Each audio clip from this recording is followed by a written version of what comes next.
Hello and welcome to Evolve Pipedrive podcast, where we talk all things sales, Pipedrive apps, and the Pipedrive marketplace. My name is Bruce Bignell. I'm the Sales Director here at Evolve. And in this episode, I'll be continuing my sales series, talking about the art of qualifying and how a CRM can be used to support this process. Our audience that listens to this and finds us on YouTube is predominantly on Pipedrive. And we know that they're looking to get more out of their system. Or other people that find us are actually considering the switch. And I think wherever you come from, you're going to find this episode pretty useful if you care about the experience your prospects have during your sales process through scoping, pitching, and all of those stages. My guest today finds this topic as fascinating as I do. So I'm really excited to go through this with him. And we could talk about many other things, I'm sure. We're currently on Zoom today because we had some technical issues. So if the audio or video isn't as what you're used to, please continue. We know the content's going to be there, which is why we pressed on with this. So without further ado, it's my great pleasure to be joined by Ben Potter, the business development advisor and mentor to independent agencies. He also sits on a number of boards, including Tamba and Navigate Digital. I first came across Ben's LinkedIn posts I thought it was late 2019, but I think it might be early 2020. And I coined a term, but this was BC, before COVID. So during my time working with Jason Woodford, a super talented agency in Brighton. And I followed Ben's work since, right? So and the whole time he's been a great communicator and a wonderfully clear way of explaining sales concepts, methodologies. And I've got some other questions, but on his website, he says, when it comes to business development, I've witnessed the good, the bad, and the ugly. So without further ado, Ben, thank you for joining me. And if you could please introduce yourself, give the audience a little bit of backstory about your experience with agencies. Obviously, that's your bread and butter there, and how you became to be an advisor and where you are now. Cool. Yeah, no, absolutely. Thank you first and foremost for having me on. It's a pleasure. So yeah, to give you a little bit of background, I'll kind of skip through this as quickly as I can. But I studied marketing at university. I would always remember one of our lecturers said, when we all thought we were going to go off and be sort of creatives and designers, etc., in the world of marketing, he said 80% of you in this room will go into sales. And we scoffed and we laughed and we thought, no, we won't. He was absolutely right. Most of my friends that came out of university are in sales in some form or another. I went out, my first role was in recruitment. I hated it. It was very high level technical recruitment, placing people into engineering companies, defense, etc. So really quite difficult, challenging work. I didn't last that very long. I then hot-footed it down to Brighton and spent 15 years there working in agencies.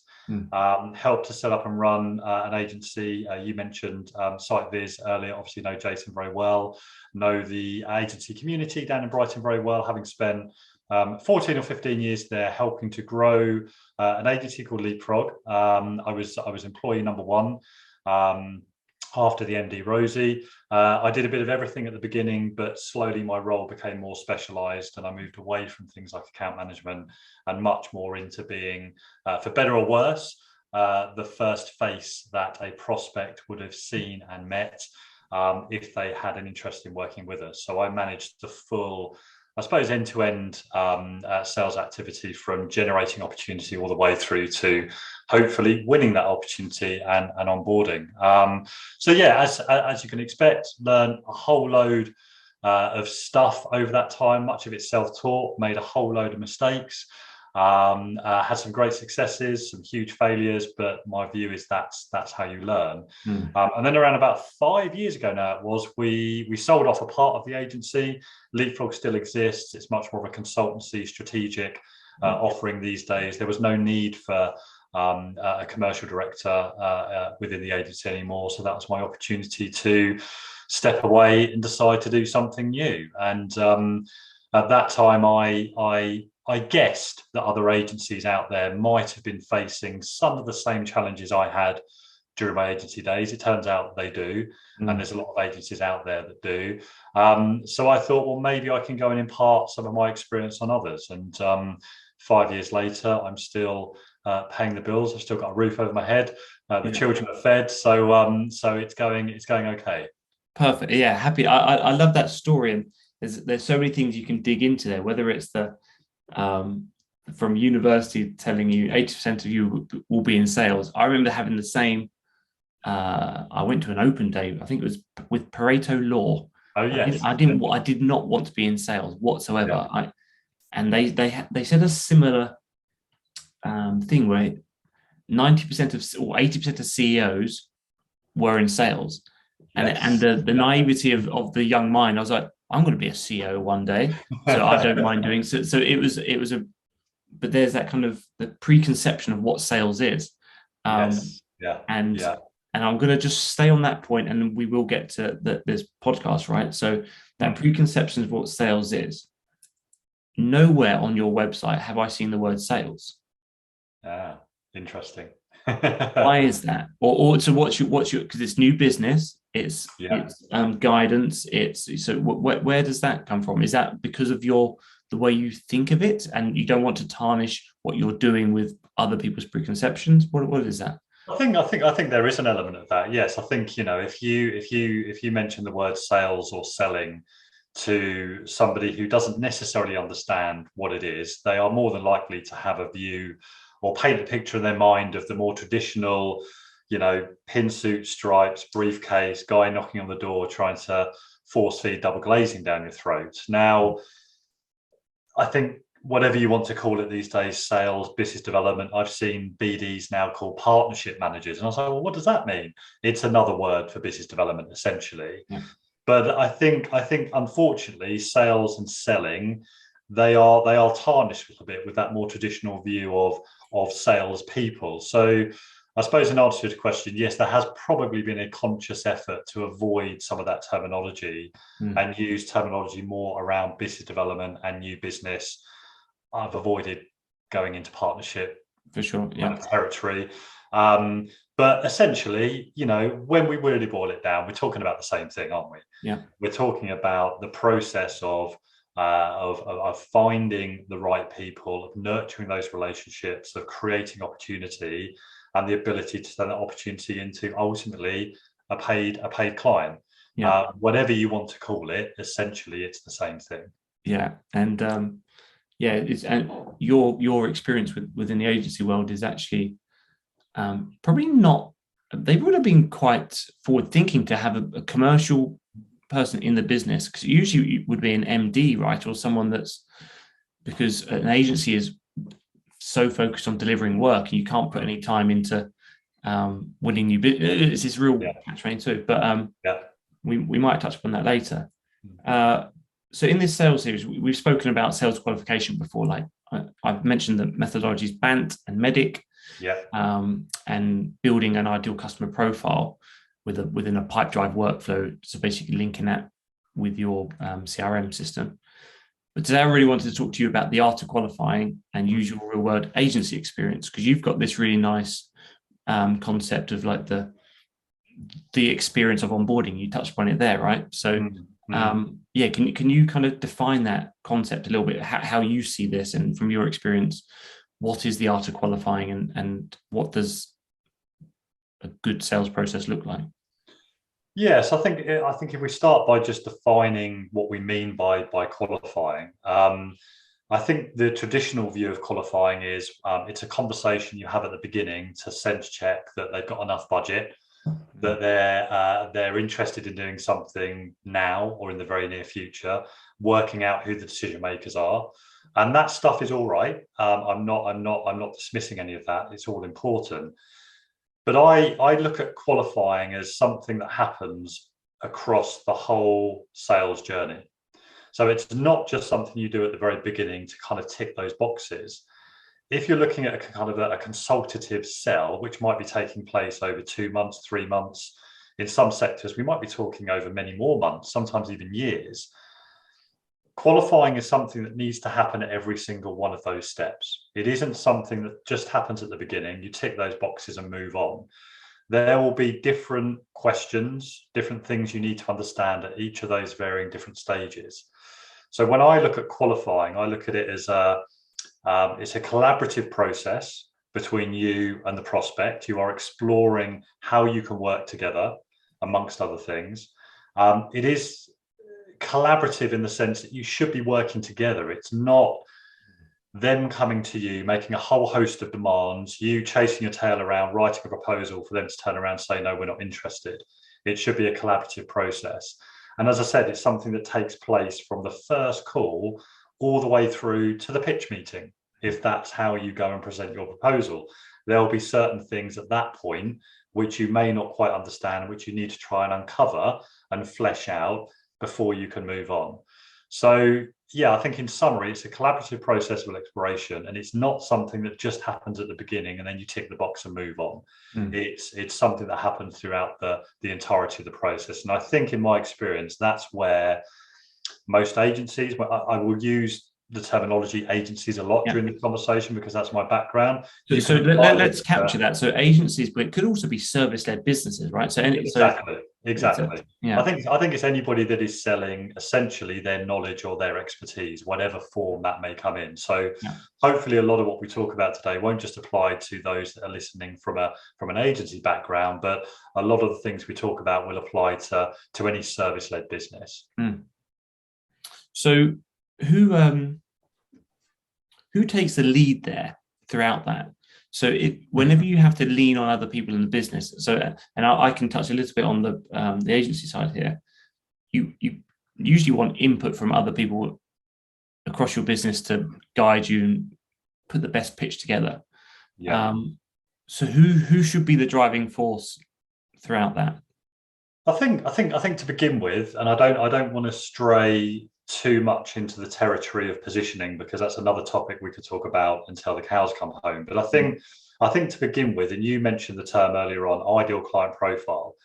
To begin with, you need to have a framework of which you are qualifying against.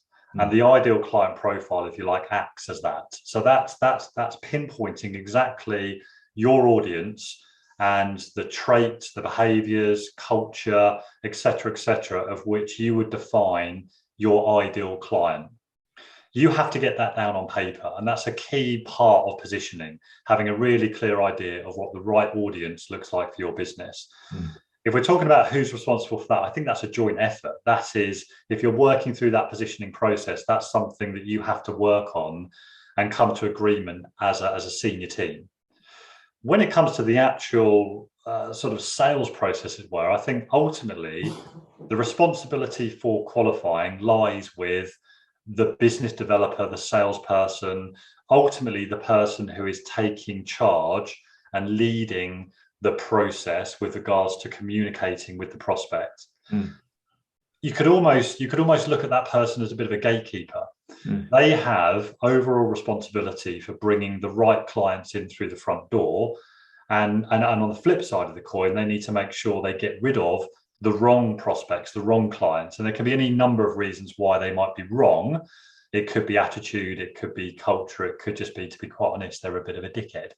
I don't think enough people turn away opportunities in agency land, especially because they're so desperate to get new clients in through the front door, but ultimately that will always come back and hurt them later on.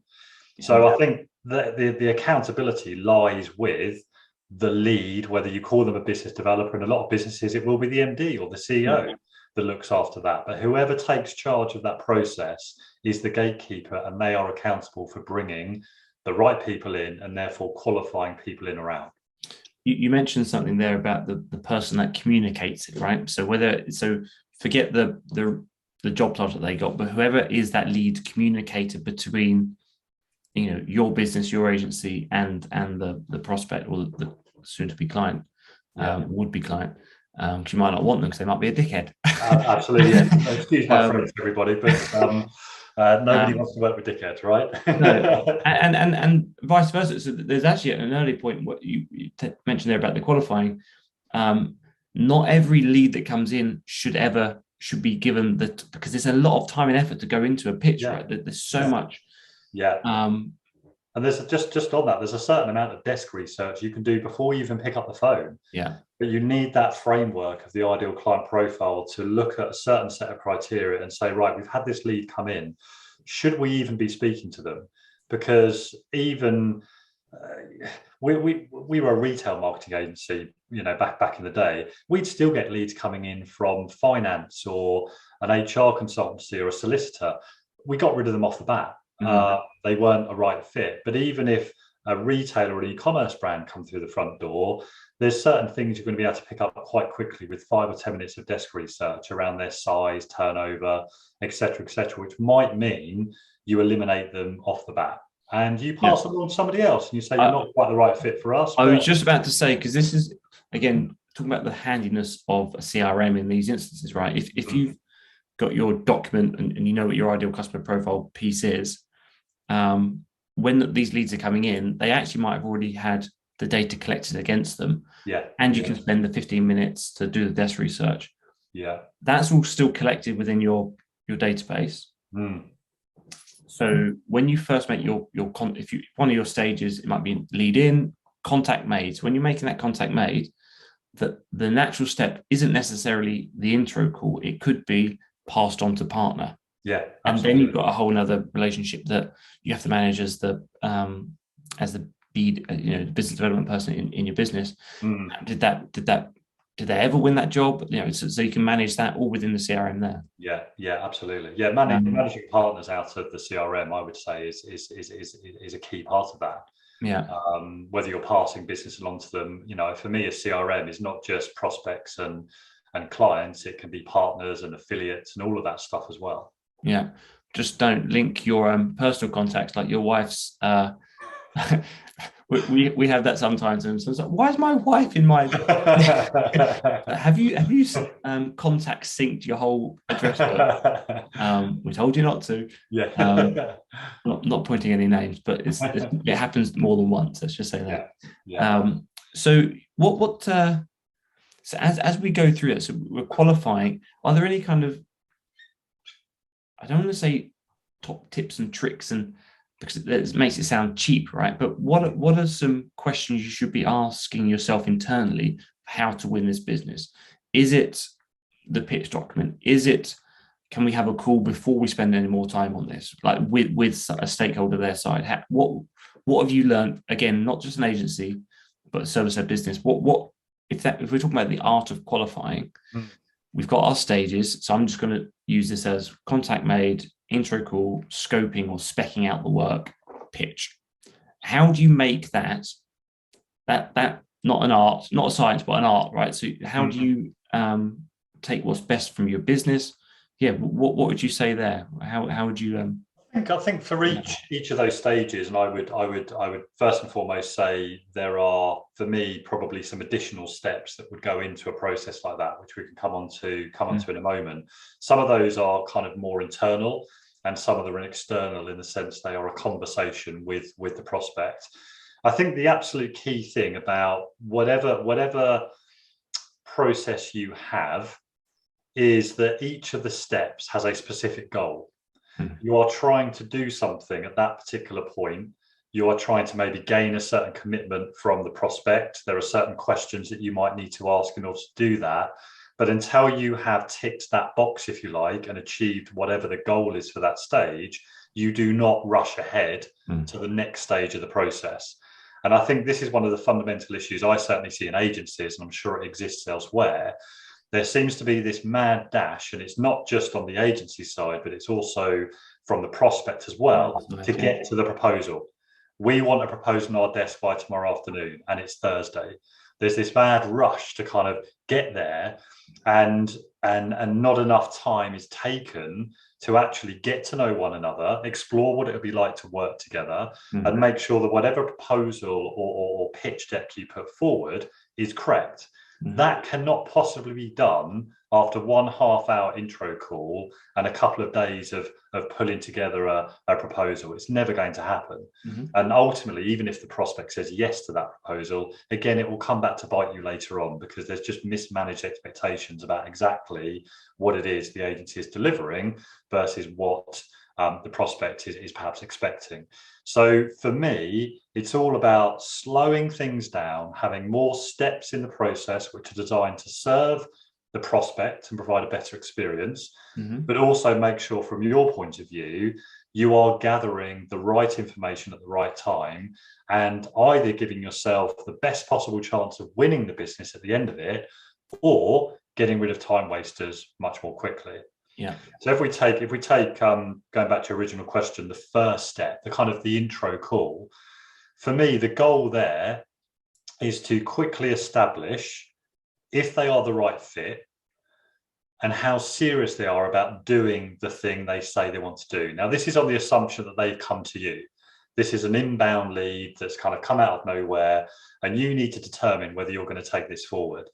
So the key thing for me at that stage is to determine whether you have an advantage. And what I mean by that is understanding why they have specifically reached out to you and why they've reached out to you now.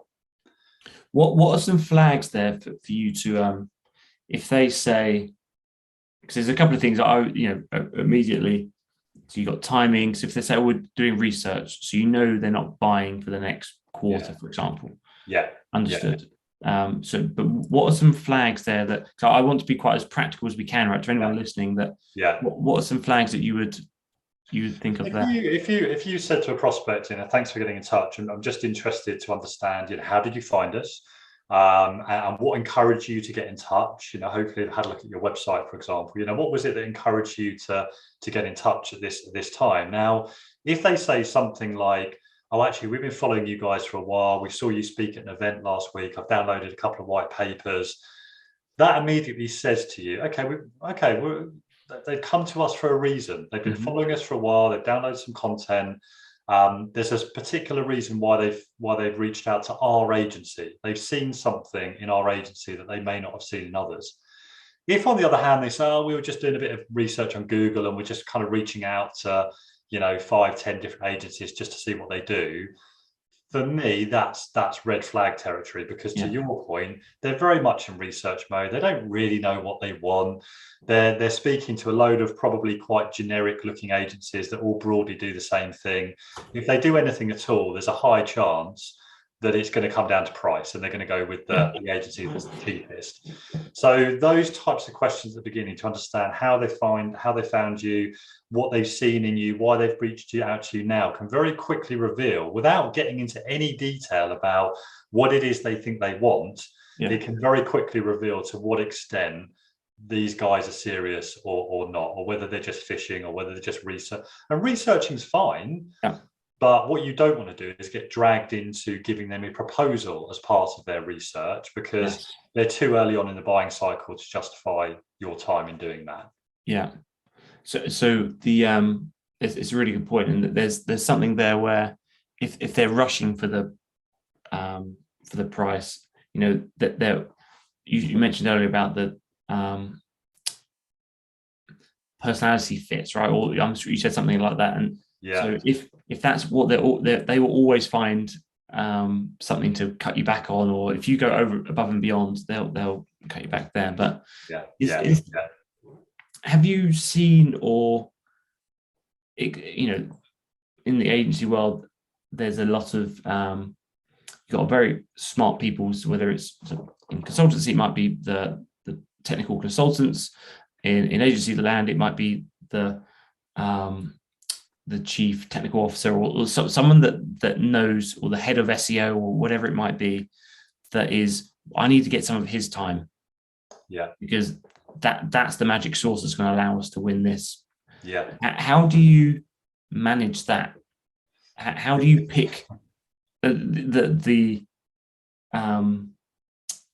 do you pick if they are going throughout the process and you've got, I don't know, 5 pitches, how do you, because you can only go to 2. It's to you've worked in an agency, you know the challenge here, that on the one hand you've got the team that are being paid by clients to deliver work, and there are deadlines and so on associated with that, and then they've got the business developer kind of chirping their ear going, I've got these opportunities on the table, I need your input, whether that's some analysis or reporting or coming up with creative idea, whatever it might be needed for that particular scenario. that friction, if you like, it's a very, very difficult thing to manage, first and foremost, because you are asking people to pull themselves away from work, client, paid work, and input into new business. Now, it goes back, I think, first and foremost, it goes back to what we were talking about earlier on. If we go back to the idea of gatekeeper, the more often as a business developer that you pull people in and then don't win the business, the more difficult it's going to be to ask them again and expect them to drop their client work and come and help you. Yeah. But I think, again, it goes back to the idea of, if you are the gatekeeper, you should only really get the team involved at the appropriate point in the process where you are fairly confident, not that you're necessarily going to win the business, but that you've done your pre-qualification, they've passed that first test, if you like, after the initial introductory call. The second stage of the process is probably going to be a deeper dive, exploratory type session. You talked about sort of scoping, that deeper dive where you're really looking to understand where the business is, where the business is trying to go, what are the key problems they're looking to address with this particular solution, what do they care about in terms of outcomes, who are the people involved. And it isn't just one decision maker these days. There will be a number of named stakeholders that we ideally want to engage with. So there's a deeper dive second part of the process. It's probably only after that point that you would look to then engage the team with some kind of internal briefing, where you would say, right, team, I'm satisfied that this is a prospect that fits the profile, fits our ideal client profile. They have the budget. They're serious with regards to timeframes. I've begun to engage the relevant stakeholders. The thing they're asking for is something I'm confident we can do. Therefore, can we sit down and can I effectively brief you so you can ask your own questions and air any concerns? But as a result of that, there will be some things I will need you to go away and have a look at. So I think it's giving them the respect as well, isn't it? Like respecting their time. Yeah, absolutely. And also obviously managing the process and managing expectations from the prospect's point of view about the fact that if we're going to do this thing, let's do it over a number of days or weeks. We're not going to rush this. We're not going to get into bed with anybody. We are going to work through a number of steps, and you may explain those steps on the first call and explain the process that you're going to go through. And at any point, obviously, if they're trying to rush you through that, again, going back to the point earlier on, that starts to raise one or two concerns, because this is a big decision for them as well. Let's not forget. They should be qualifying you as much as you are qualifying them. And you can't rush into these things. So I think going back to the original question, it's about bringing the team in at the right time, but having done a certain amount of due diligence before you do that, so that the team feel relatively confident that when they're being brought in, it's because this is a good opportunity that we stand a pretty decent chance of winning. I think that is such a good point. But the element of the stages. So you mentioned there about, you want to have your ideal customer profile on like a document. So it's a piece that it's on the wall somewhere in the agency, right? On everyone's wall if they're working from home. But and anyone that's watching, Ben and I are not in the same room. We're not in the opposite sides of the same room. It's just very fortunate that if we stand up too quickly, we might bang our heads. Absolutely. I've done that a couple of times. The stages as well, right? So if you know the process that you want to be going through. So again, in a system like Pipedrive, you have your sales stages mapped to stages and you move them through that. So when we're collecting the data throughout, so we're continuing to qualify throughout. So you want to be making sure that that's being collected on your CRM, for example, right? So notes that are pinned, tagging other team members to take a look at this document that's been sent through throughout the whole process. And it's just I think some people forget that you can either at or message or set tasks to other people, not just yourself in the business. So once it gets to a certain stage, you can say, hey, Jenny, I need you to take a look at this. And then that becomes part of her work day, when it comes to it. So that kind of that single source for truth for the business from the lead in. We know why we've lost business or why we've turned it down. We know the partners we've sent it to and their reasons, and we can follow up and make sure that they're either winning it, losing it. We get some feedback there. And then we know any deal that we've taken to a pitching phase, we know the reasons why. They got budget. There's a good product. There's a good fit with our business. Yeah. And then it actually allows you to ask better questions post. So if you win it, wonderful, and they become and you go through your onboarding.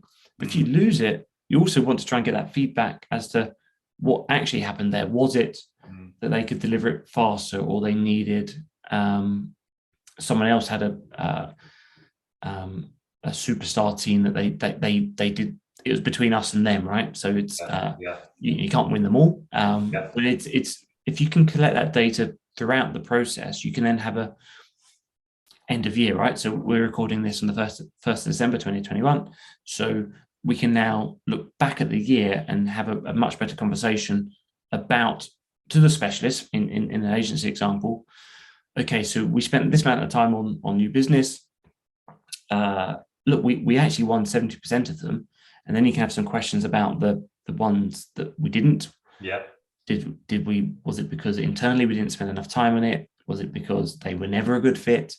So you can start to ask those questions with the better data that you've collected throughout your whole process. Yes. Yeah.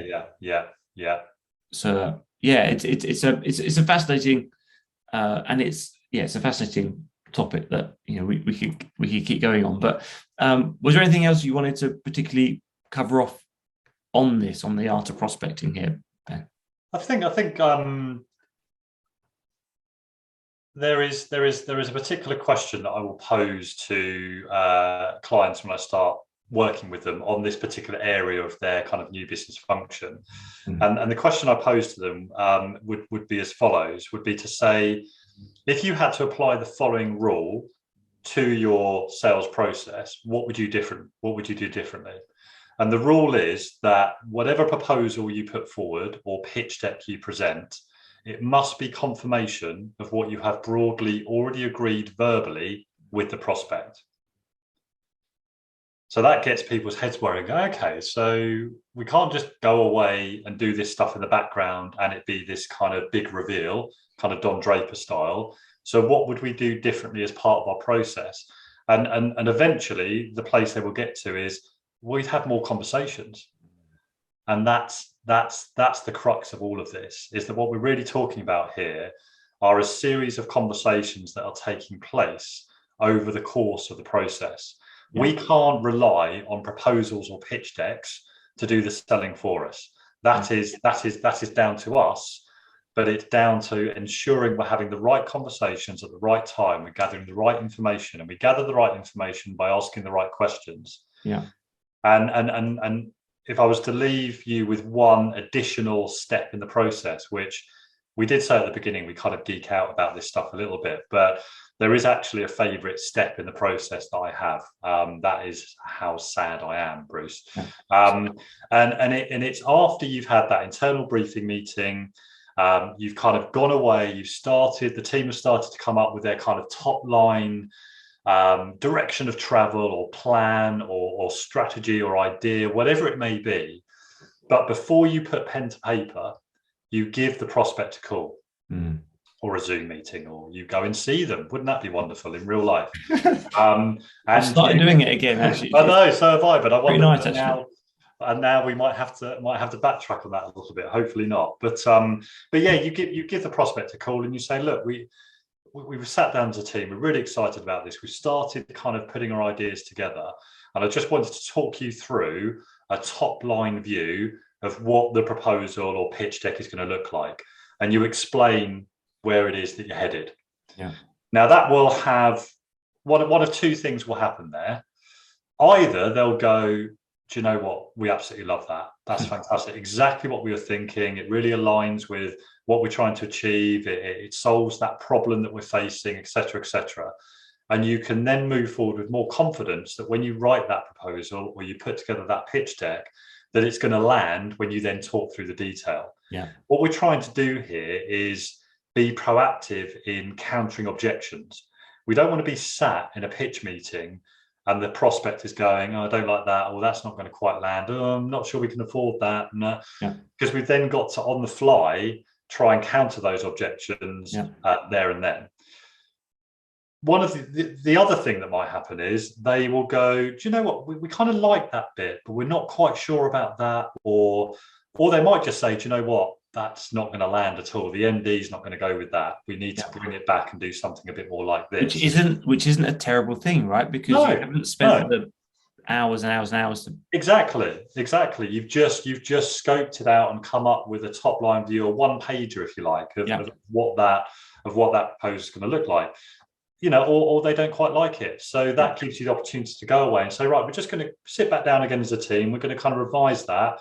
Do you mind if I give you another call on Tuesday and we can go through our thinking?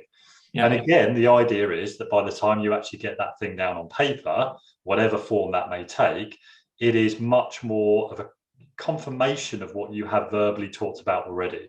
I'm not a big believer, and I know there'll be the purists that love the more traditional Don Draper type pitch where you walk in the room and there's all the theatre, etc., that goes with no one actually loves that, do they? No one actually loves that. I think you know, the big London creative agencies, that's where I associate that kind of thing, and they spend an absolute fortune decking their office out in, I don't know, Coca-Cola memorabilia because, you know, the guys from Coca-Cola are coming to the office. And actually, when you think about it, COVID has leveled the playing field where that's concerned, because we're pitching from home. So it's all about actually trying to make the background look relatively presentable. Did you not get my gift I sent you before, the beers I sent you before this podcast? Oh, no, I must have missed those. So it's leveled the playing field in that regards. But kind of going back to the original point, I'm not a big fan of the big reveal, this kind of idea of walking in and going, da-da, hopefully you're going to like this idea, because there is a good chance that the client might not like it. And what do you do then? Unless you're going with a number of different ideas and giving them the option. But again, I don't think that quite plays to the rule of a proposal or pitch being more about confirmation rather than something which is kind of out of the blue and a bit of a surprise and so on. So yeah, I suppose if we're talking about the process and the number of steps within it, that pre-proposal or pre-pitch call or meeting or session, whatever you want to call it, I think that works absolute wonders.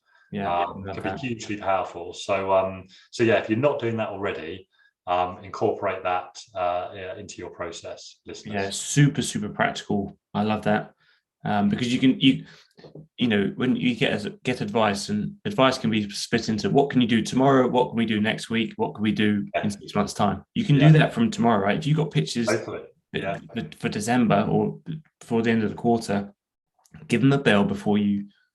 I would actually echo that. Don't just send a proposal, walk them through it. Completely. Because attention is then given on that task at that point. Yeah, totally. Yeah, a little build on that. If you absolutely do have to send a written proposal over via email, which if you can avoid doing that, you should do. To your point, Bruce, ideally, you want to be talking them through that. If you can do that in a face-to-face environment or at least over Zoom, you want to see the whites of their eyes. You want to see how they react. You want it to be a conversation where they're asking questions as you go through it. I very much think a pitch meeting should be like that. It shouldn't be you just talking at somebody for half an hour, or whatever it may be. But one little tip, if you absolutely have to do that, and there may be instances where you do, just before you hit send on the email, give the prospect a quick call again and say, look, really excited, just about to send you the proposal. Whilst I've got you on the phone, can we get a time and a date in now as to when we can get your feedback on that? And then you send them a calendar invite straight away. It means that you're gaining that commitment with respect to when they're going to look at it and when they're going to be available for you to speak to them to gather that feedback, rather than do what we always used to do, send the proposal, go, fantastic, that's off the to-do list. and then you spend the next month chasing them to find out they're on holiday or ill or they're just not responding. So another little tip, if you really do have to send a written proposal, which in some instances you do have to do that. Of course, yeah. I mean, that is, again, super, super practical, and you can do it tomorrow. Absolutely. Which is why I love it. Ben, this has been absolutely brilliant. And thank you for your time. I know it's technical difficulties at the beginning, but yeah, I appreciate you hanging around for me there, or for us there. So yeah, thanks for those that are listening and watching. You've been listening to the Evolve Pipedrive podcast, where we talk all things sales, Pipedrive apps, and the Pipedrive marketplace. Please like and subscribe. Share with somebody you think might find this useful. And Ben, thank you once again. Thank you very much, Bruce. Thanks for having me. Cheers. See you later. See ya.